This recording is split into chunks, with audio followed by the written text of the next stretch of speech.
We've got a juicy question, haven't we? Yeah. It Juicy says picture book. it's anonymous for reasons.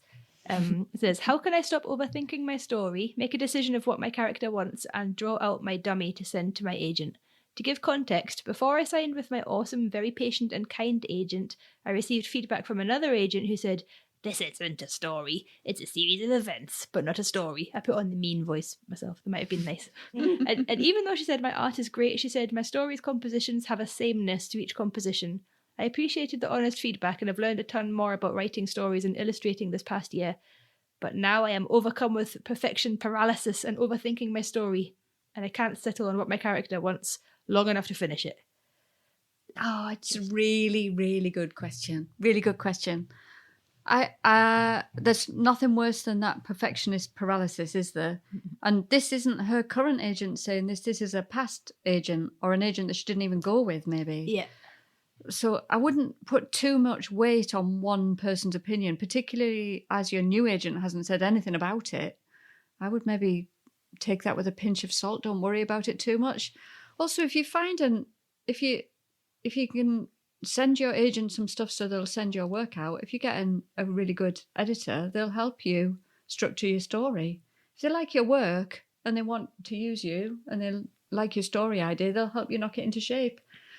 I'm just wondering, when I used to do a bit of mentoring, looking at people's story ideas, often I would see stories that were more a series of events than a story. And so I think it is handy to think about, is there even a crisis in this story? Because often I would read a story where the illustrator loves drawing nature and loves the idea of children growing up in nature.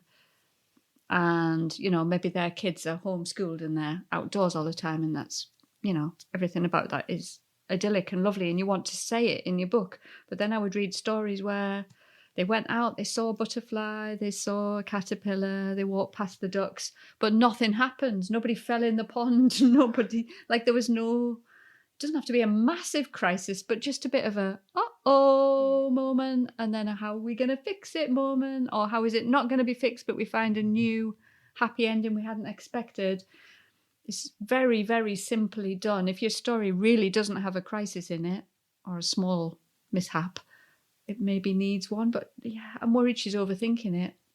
Yeah. It's almost like the agent, is it not really their job to do that bit? Well, do you know what? I don't really sure. I know everybody has a different relationship with their agent. Everybody does. But I don't really show my agent my ideas, really, because I get so excited to show the publisher. I show them first. Maybe I know other people don't always do it like that, but I think you're saying your new agent is lovely, but say your new agent doesn't want to send your ideas out because they think they're not ready, but you're struggling and you feel like you could just do with an editor to help. I would just send them out. Also, you're an illustrator too. Maybe your illustrations are wonderful and they would use you as an illustrator, and then once you've had a couple of books out, then maybe use you as an author. So I would just try and push through it. Either send the samples out yourself, send it to your agent and say I'm struggling with the story. What do you think? If you love and trust this new agent who seems very nice, just say I'm struggling a bit with the story. Do you want to send it out just illustration? We send it out and see if we can find an editor who'll help me. I mean, story arc's something you talk about in the picture book course as well. You know, building some kind of dramatic narrative and a route through it. Yeah. And maybe that's something that illustrators who come at picture books, often it's a weak spot. You've got a series of images and then you try to lay a story over them and it lacks drama because you're not thinking in terms of the actual story arc to begin with. But if she's aware of that, maybe that's something that she can tackle directly through some creative writing classes. She knows the link isn't there or that the drama isn't there. So she knows that's something you could do with it. You could literally draw an arc. There's all sorts of ways of doing it. Like if you think about Oliver Twist, it's like rags to riches kind of thing.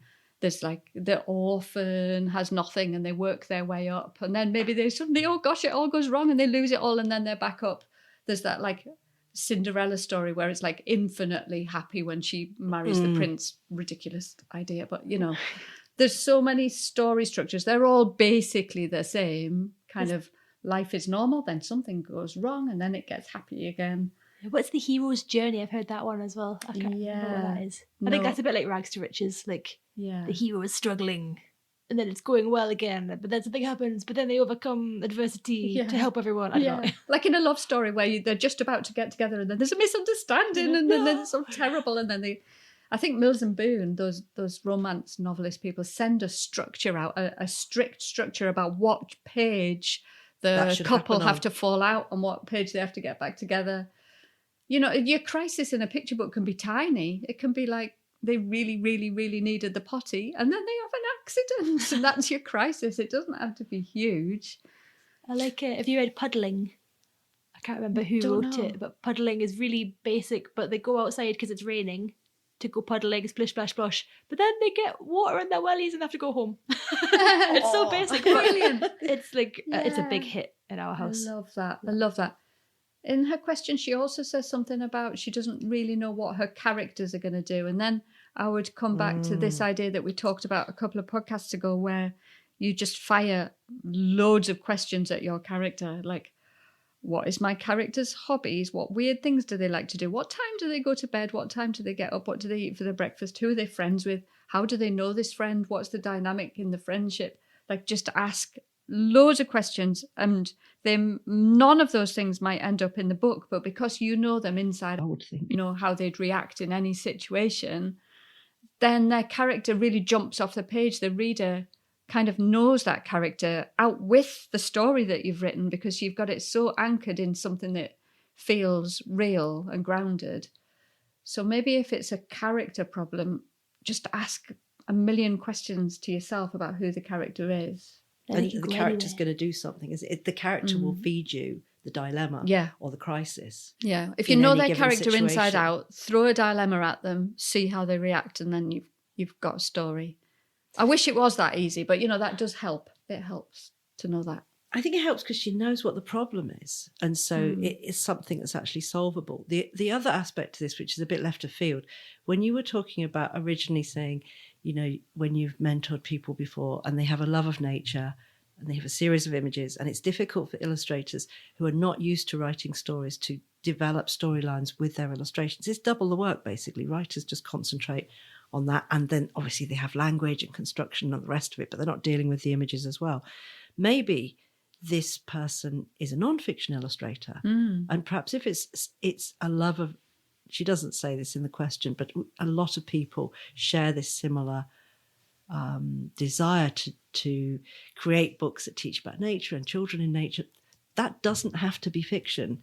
That could be presented through a semi-pictorial, through a character-led nonfiction that leads you through a series of plants or places in nature. And the same could be, you could do it for a city. So you teach in a nonfiction way. It's kind of hybrid, but that's possibly a route. So maybe she could give her agent lots of illustration work and say, I'm still ferreting away on the stories behind the scenes, but in the meantime, here's my illustration work, and see what comes from that. It's never going to be perfect either, is it? Never going to be perfect. And Katie and I have been writing some stories together, and we wrote some rough drafts of stories, gave them to the publisher, and the editors came back with some magic dust they sprinkled on everything and really helped us really dig into who the characters were. They just made us think about it in a much more constructive way, and it became much, much easier to write the stories after their little sprinkle of magic, wasn't it? Way easier. I wish everybody gave feedback like that in a way that doesn't make you paralysed with perfectionism fear, because I totally know what the question asker is talking about. You know, when somebody's giving you feedback and they're like, I could never work again. Because the publisher feedback we got was like, it tricked us into wanting to redo all the stories basically, but from a place of being like, oh, I'm so excited to work on these now. I know exactly what the characters do and it's going to be so much fun. And then we created a much better thing. So yeah, it's like letting people help you if you're stuck. And remembering that it's not, you know, the perfectionism sometimes comes from believing there is one true answer to this and there's only one way to do it. And there isn't, is there? You know? Yeah. And as an illustrator, you've got two cracks of the whip. As a picture book author illustrator, you said the illustration, they might pick you up just for the illustrations alone and help you shape the story up. So your story doesn't have to arrive ready-made and perfect, because you've always said, Helen, they want some input in that. They want to be able to mould you a bit, so that you don't need to be the finished product ready to go straight to the printers. And I couldn't be my own editor, designer, everything. I haven't got all of those skills. So it's so nice working in a team, and a publisher are well up for doing that. So yeah, you need to get your work in front of the right eyes. Yeah. Give it to your agent, and I want to say pull yourself together, but I won't. Give yourself a shake. What's that one, Katie? Oh, give yourself a shake. Is that a Barrack special? It's give yourself a shake. A nice one, in a kind way. In a kind way, shake. obviously. Yeah. A little jiggle. That was a great question. Should we answer another question? We could do the RGB or CMYK question now. Oh yeah, Yes. let's do that. This was one of my favourite questions. What's better, RGB or CMYK? I love how that's worded. What's better? Yeah. Yeah. Okay, let's take a vote.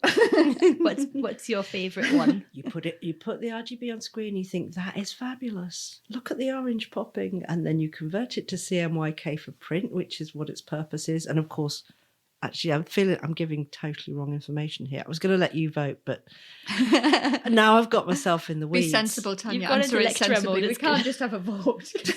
Yeah, they're just silly. They just want to say these things, and then you'll be none the wiser at the end of it. But no, RGB's better. Katie, stop it. Is it going for print or not then? Oh. Fine, okay. You're RGB queen because your stuff is on screen all the time, and colour that is in its light form, RGB, red, green, blue, which is what the screen displays. It represents colour through light, and if your work is screen-based like Katie, you just stay in RGB mode. But if it's going to print, it has to be in the four-colour litho, CMYK. This is when I start crying when a client's like, oh, we're going to print that. I'm like, oh no, please don't. It's all in RGB. And if you do a direct conversion, don't you? It's awful. All your colours look weak and pathetic and dull. I feel like I'm going to throw something bad in here No. because when I was working on my book of fairy tales, I said to the publisher, because I think this is the first time I went digital. It was completely digital. Do you want it RGB or CMYK? She said, we don't really mind. You can do whatever you like. Oh my God. And I did it RGB and it turned out great. Tanya's crying. But I don't know. You say that, I feel like it must have just been a complete accident. Was that it was fine. Procreate? It was Photoshop. Oh, Photoshop. That's just nuts. I don't understand. Unless they were like, oh, I had a really limited palette of like a cadmium blue, a bright red, like a postbox red, and a yellow, and everything was in those colours and what overlapped. Did that make a difference? Is that why it was all right? The publisher said, we really don't mind. We get lots of stuff delivered RGB and we just fiddle with it and it's fine. In my mind, I can imagine there's a little room with a man who does the conversion for print going, look, it all turned up in bloody RGB. Just send it to him upstairs. He'll convert it all. But then how does he know what it was meant to look like? Because when you look on the screen, it looks great in RGB, but then you convert to print and it often goes weak and you lose. Orange is the worst. Orange and red. Does orange call it muddy? Yeah. Orange is a difficult colour in print, full stop. So is that kind of green, like your jumper, like a kind of khaki green. A warm green is quite hard to print, isn't it? They're always kind of muddy. I think yellows are vibrant in RGB and they're harder to print in CMYK. So, like, for example, for process, if I'm just quickly putting things together in a colour rough, I'll do it in RGB. But then as we're getting toward the final artwork, I will make myself work in CMYK so that I can see what it's going to look like. And even then you have to, well, if you've got a publisher, that's why I think they're set up for print. They probably pat it all into colour shape and put the right colour profile on it. Because even under CMYK, there's about 20 different profiles like coated paper, uncoated paper, photograph, US print, all that kind of thing. So they are probably trying not to muddle with the dear illustrator's brain because they know what profile they need to set it up to be printed in China. Oh, yeah. Well, since then, every time when I've worked digitally since, I've asked the same question, they say CMYK, and then I've done that, and that's been good. But yeah, I had a whole book go to print in RGB. Please, can you call them up and ask them what they did and why it was Yeah. okay? I need to know. Yeah. It was Barry in the cupboard. The calibrated screen. Somebody was working really, really hard, and I had no idea about it. Yeah. But the files are always smaller in RGB, which is why from early days in computers where you didn't want your file to be too big, especially if you were generating a load of roughs, RGB keeps a file really small. So I do all my roughs in RGB and then change to CMYK for the final one, where it'd be a big, heavy file because of all the colour profile in it. High-res CMYK TIFF. Yeah. It's like... Oh, and then a TIFF. That'd just be huge. You need about 10 men to carry it down to the art director. I remember at uni they were always telling us to save in TIFFs, but it was before like cloud storage was really a thing. So you just have loads of hard drives and be carrying them around with you and plugging them in to save all your TIFFs, and then... Yeah. I never saved in TIFFs because I thought that would just blow up my poor Mac. I just haven't got the capacity. It did. And, you know, JPEGs used to be a bit rubbish, but you can save a good JPEG these days and print from that, or a PDF, which is what the printers seem to like, which weirds me out. But, yeah. They make a good JPEG these days. Yeah, they're very fine. I just think the poor person who asked, which is better, RGB and CMYK, is now locking themselves in a cupboard and crying, listening to this complicated response. I think you should ignore my RGB thing. I think I was ill-advised. It was a fluke. It worked fine, I reckon. It's because you're Helen Stevens. They were like, it's fine. I'll do it. Like, you got special. They were like, yes, Helen, please just send us the artwork. We love you. Yeah, I think it was that. Barry in the cupboard will sort it out for you. You got royal carpet treatment and they just made it work. Yeah, that's what I wish. That'd be nice. Yeah, so basically, RGB is for anything that will appear on a screen. If it's for an app or it's to be shown on it's really terrible when the publishers use a CMYK file for your book cover on Amazon, and you see it, the first launch of it there on the bookshops when they're just giving a preview of your book, and it looks terrible. And the amount of time I've spent pestering my publishers saying, will you change those images, change those images. Did they not notice? I don't know how they don't notice. They looked absolutely terrible. I don't know who uploads the images. It's because they go in one direction. Publishers go to print. They don't reverse back into screen, which is why there's a CMYK file. That will be fine on our website. And all the colours are totally bonkers. It can sometimes look like a reversed out slide. Yeah, exactly. Yeah, like a negative. Yes, that's the word I was looking for. So, so that's RGB's for screen, CMYK is for print. And that's why they're different. But then you can't say if they're better or not. They're just for the right place. They have different applications. I remember when I was little, if you go really close to the telly, you can see the red, green and blue. There, Katie's explained Thanks, Katie. And in a printer, there's the four things. 4 colour blocks at the top of the paper. Squirting out of the ink, aren't they? Yeah. CMYK, cyan, magenta, yellow and black. Yeah. Well, Facts. we solved everything. Okay. There's 2 good questions for this week. Hopefully they're useful to someone. Bye. Bye-bye.